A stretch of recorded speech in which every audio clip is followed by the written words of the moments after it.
Her name is Christie Prody, and she claims she was physically and verbally harmed by OJ throughout their relationship. She met him in 1995, a year after Nicole had been killed, and they've been together for 13 years. She believes he's guilty of the murders because he had told her things only the killer would know. Which is why when you're in a relationship, I mean, when I'm dating someone, I get very close to them. I'm actually single right now. I think everyone knows that.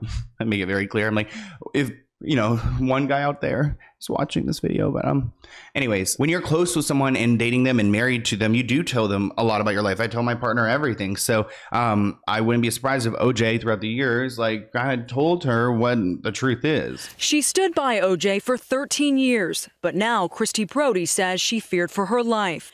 Prody claims OJ subjected her to constant physical and emotional abuse and even threatened to kill her, something he denies. Prody says OJ constantly compared her to Nicole and convinced her to get breast implants to look more like his deceased ex-wife. Police were even called 4 times to intervene in their relationship. Prody says she's convinced OJ committed the murders based on comments he made over the years, claiming he told her details only the killer would know. Still, she supported him throughout his trial for armed robbery and kidnapping, but she's not standing by OJ anymore. It is pretty freaky how he tried to replace his Nicole with her. He just wanted to fill that void. And I mean, she has spoken out about him, which I think is good for her because, like, protect yourself at all costs. I don't know if he was as controlling as he was with Nicole, but she has shared that she very much feels like he is capable of committing this. Knowing him as you do, Christie, do you believe that he killed his wife?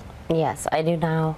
Absolutely. And why now do you? Things he's mentioned about Nicole, her having had it coming because of her lifestyle and who she hung out with. And there's a correctional officer who actually spent some time with OJ, and this person feels that he is guilty off of what he heard OJ say. Retired correctional officer Jeffrey Felix is the author of the new tell-all book, Guarding the Juice, How O.J. Simpson Became My Prison BFF. He says that for 7 years, he was Simpson's closest confidant at Nevada's Lovelock Correctional Center, where O.J. is serving a 33-year sentence for kidnapping and armed robbery. O.J. told me one time that only 2 people alive know who committed the Brentwood murders, him and Al Cowens. Al Cowens was the one that drove the white Bronco, and Al Cowens was O.J.'s best friend. When O.J. was washing his hands and looked in the mirror, I just said, Juice, you just solved the Brentwood murders. You're looking at the murder right in the mirror.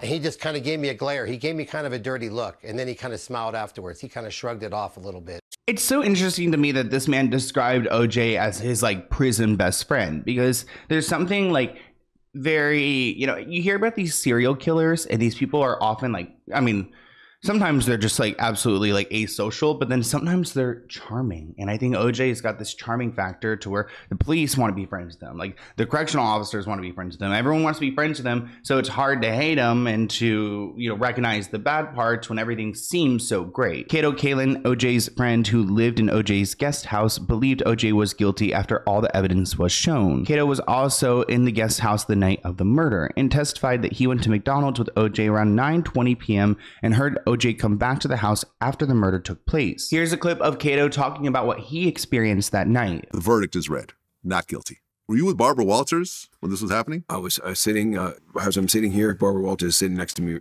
and she looked at me.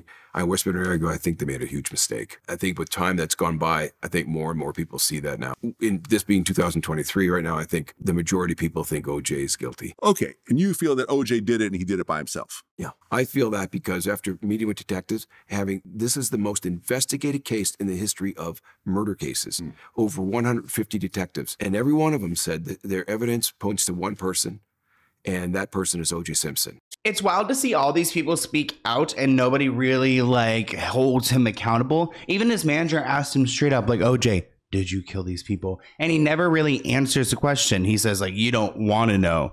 So, yeah, that's definitely not a no. Did he ever openly admit that he was involved? No, but he never said he wasn't. First thing I asked him was, did you kill those people? And instead of saying, no, I didn't kill those people, I had nothing to do with it, he always said, you don't want to know what happened that night, let it go. Despite getting away with this one, OJ has found himself in more trouble. For instance, in Las Vegas, September 2007, OJ led a group of men into a hotel casino to steal what he claimed was his own memorabilia.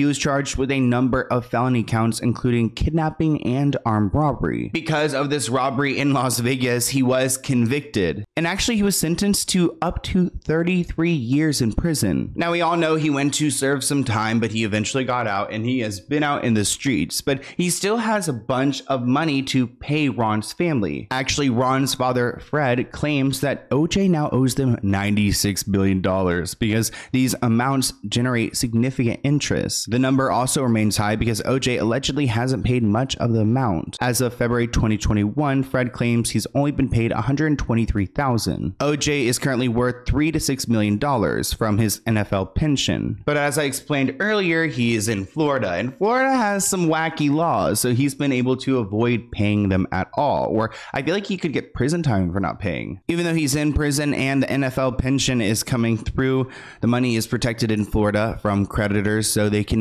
go and seek any of that money that they are owed from him. So now it seems like OJ's living the high life. I mean, he's out here in the streets, he's, doing his thing. I would be scared to be with him. I would be scared to be associated with him. Honestly, I feel like if I was even in the same room, I would just be scared to be around him because there's something about his aura which must be compelling that people will like him, but also really scary. So I want to hear what you guys think in the comments below. I hope you guys enjoyed this episode, and I'll see you in a new one soon. Bye, guys.